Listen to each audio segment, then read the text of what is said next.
Remembering the scene. Recap lang, yun na yun. Natatense ako, 60 seconds lang kasi. Hello, this is Mon Confiado and I play Emilio Aguinaldo. And here's the recap of Luna and Goyo in 60 seconds.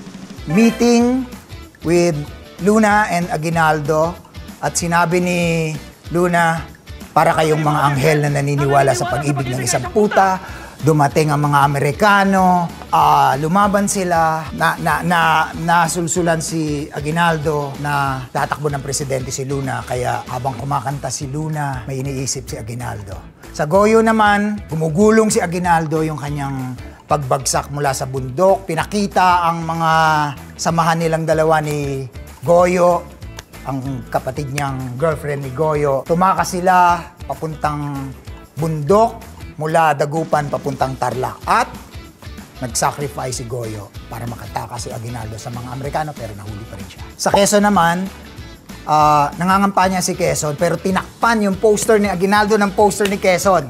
At dito sa Quezon, makikita nyo ang pagtutuos ni Aguinaldo at ni Quezon.